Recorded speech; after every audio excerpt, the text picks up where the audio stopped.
Hey, namaste. Crispy, Bhagat Singh here. Member of the Austin Yoga Tribe. We are 1 week away from GaneshFest. 3 great nights of music, 2 excellent filled days of yoga. Our host, Wanderlust Live here in the ATX, nice downtown live music venue. So we're going to have yoga classes with DJs and live music, and then music at night, a celebration, a fundraiser, and a consciousness raiser. Austin Yoga Tribe has elected to join the Off the Mat Global Save a Challenge, and so we're working to create awareness and funds to raise to go specifically to some organizations in India that work to eradicate some of the root causes of sexual trafficking, and then work with those who have been liberated both in counseling, post-trauma counseling, and then job skills and employment. So a noble effort. There are more people right now on the planet in slavery than at any other time in history. Proportionally, that's pretty tragic when you think of the modern era. Much of that slavery worldwide is sexual slavery, and that happens right here, even in Travis County, in the great state of Texas, all over the US, and in India. We've chosen off the Mat's Global Save a Challenge, and that's what GaneshFest is about. So let me tell you about Ganesh and my understanding or relationship with him. He is often referred to as the remover of obstacles. Ganesh itself is like the ghost or mischievous spirits, the followers of Shiva, who kind of created all these little things going on, these murmurs of activity. And Isha is to be the lord of, and so Ganesha brings that activity into being.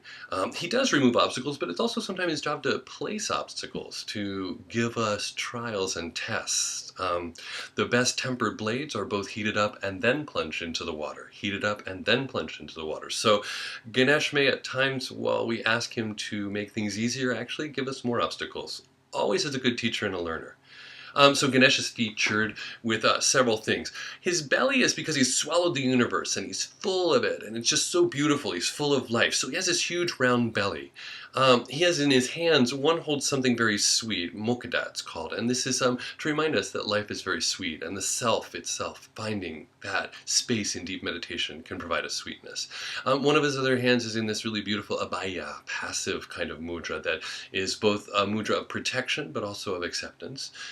In one hand he holds a hook, and in the other a goad, or like a whip. So they're elephant handlers' tools in tradition. One is to prod you, to get you to move a little faster, to go out and actually engage, and the other is to kind of pull you back if you've gone too far. So again, both of those dualities.